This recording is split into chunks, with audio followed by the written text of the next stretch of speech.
Assalamualaikum warahmatullahi wabarakatuh. Selamat siang. Siang ini kita akan melanjutkan pelajaran yang telah kita bahas kemarin.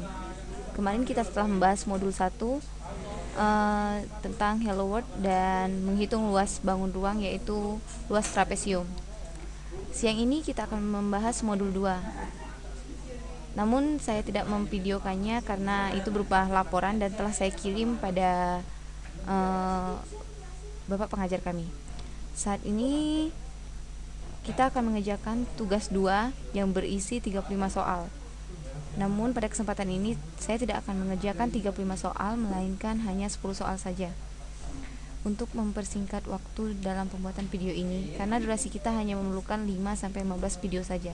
Maksud saya 5-15 menit saja. Langsung saja kita ke Microsoft Visual 2010. Di sini saya telah membuat proyek baru, sama seperti yang kita lakukan pada modul 1 kemarin. Dan di sini juga telah saya tuliskan soal-soalnya. Soal-soal yang telah saya pilih ada 10 soal. Mengapa saya telah menuliskan terlebih dahulu? Karena yaitu tadi kita hanya memerlukan durasi 5-15 menit saja. Baiklah, untuk menjalankan coding ini kita perlu menambahkan beberapa coding yang diperlukan pada coding ini. Yang pertama yaitu menambahkan library-nya, library untuk outputnya.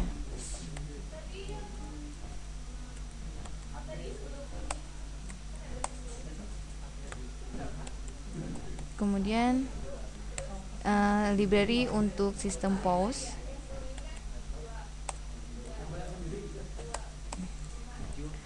Terus kita masuk pada fungsi utama yang diperlukan pada sistem coding ini.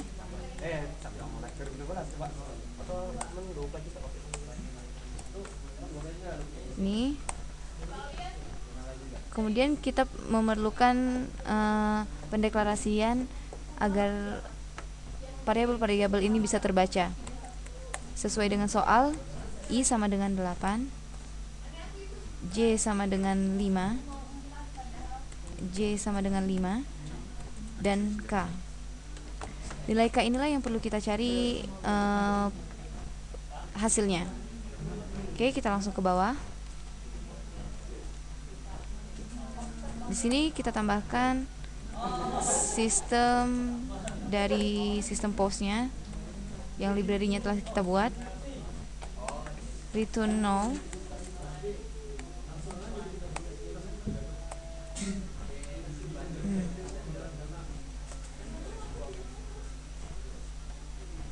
Di sini semua coding ini telah melengkapi syarat dan bisa dijalankan. Namun kita perlu tahu dulu apa fungsi-fungsinya. Di sini sebagai deklarasi si variabel. Ini merupakan soal yang berupa rumus. Perintah berupa perhitungan.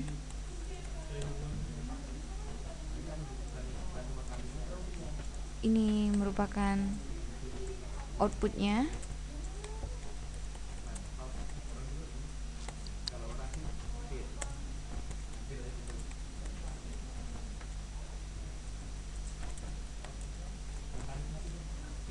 Sama dengan yang di atas. Rata-rata ini semua rumus atau perintah yang berupa perhitungan.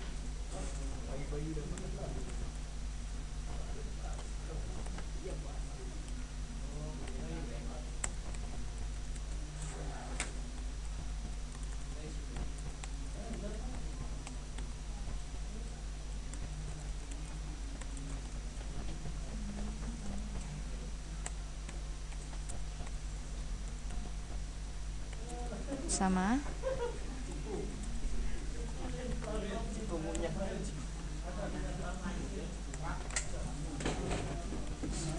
perintah output dari perhitungan di atas. Nah, ini juga termasuk rumus sebenarnya, tapi ini lebih tepatnya perintah yang menghasilkan nilai perintah ya berupa nilai incremental. Nah, di sini saya menamainya incremental pertama.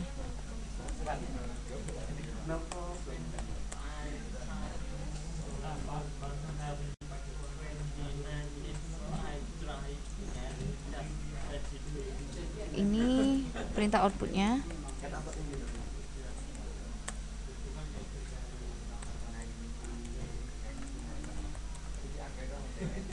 Ini juga nilai incremental, dan di sini saya menyebutkan incremental kedua.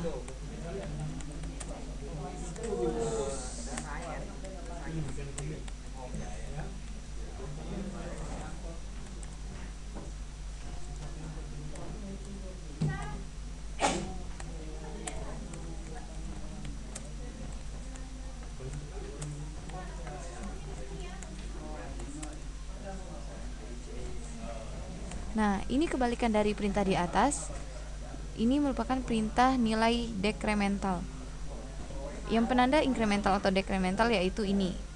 Ini merupakan plus dan ini merupakan min.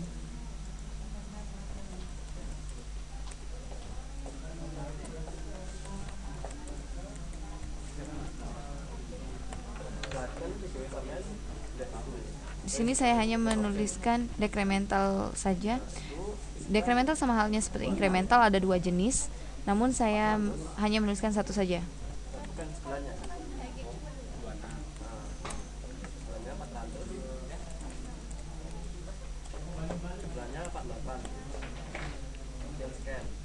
Nah, di sini nilai K yang berupa pernyataan, perintah, perintah berupa pernyataan yang hanya dapat dijawab dengan 1 atau 0 sebagai nilai false atau true. Maksud saya true atau false, yes, bisa dibalik. Ini perintah outputnya. Berikut perintah output.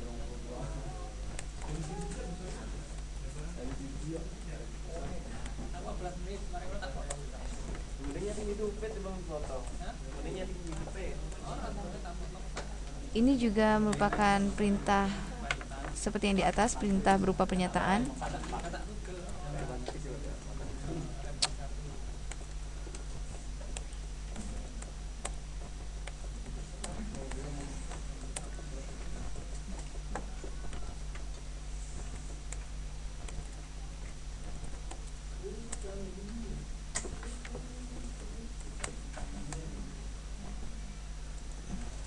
Dan ini perintah outputnya.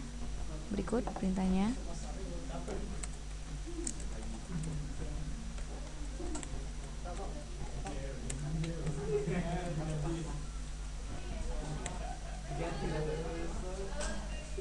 Kembali seperti soal pertama, ini perintah berupa perhitungan.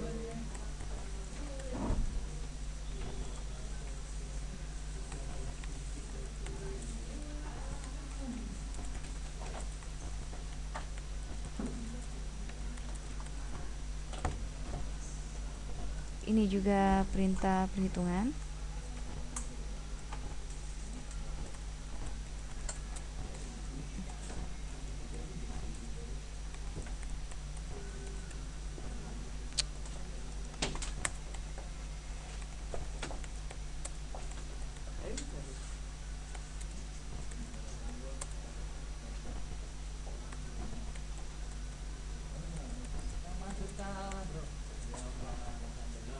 Oke, semuanya telah kita beri keterangan.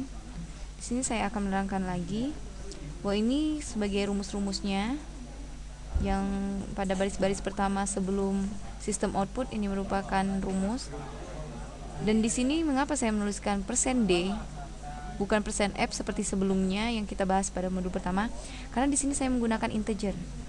Integer merupakan bilangan bulat dan dideklarasikan dengan variabel tipe data integer yaitu %D. Di sini juga kita tidak boleh meninggalkan hal yang paling penting, mungkin sangat sederhana, yaitu titik koma. Oke. Di sini telah kita lihat semuanya telah selesai. Sekarang kita jalankan. Yang pertama kita lakukan adalah compile. Kita lihat di sini tidak ada file atau warning. Kemudian kita clean, kita build, tetap tidak ada. Kemudian kita jalankan di debug. Start new instance. Nah, inilah hasil dari percobaan kita. Angka-angkanya telah muncul semua.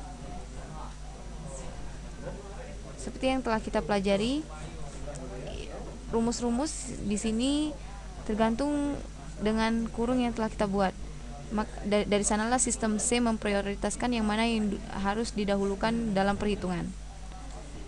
Min ini berfungsi sebagai, karena ini dalam kurung, berarti semuanya menjadi min. Oleh karena itu hasil yang ketiga juga min, seperti yang tampil pada saat ini. Oke, mungkin itu saja penjelasan dari saya. Semoga bermanfaat. Wabillahi taufik wa hidayah. Wassalamualaikum warahmatullahi wabarakatuh.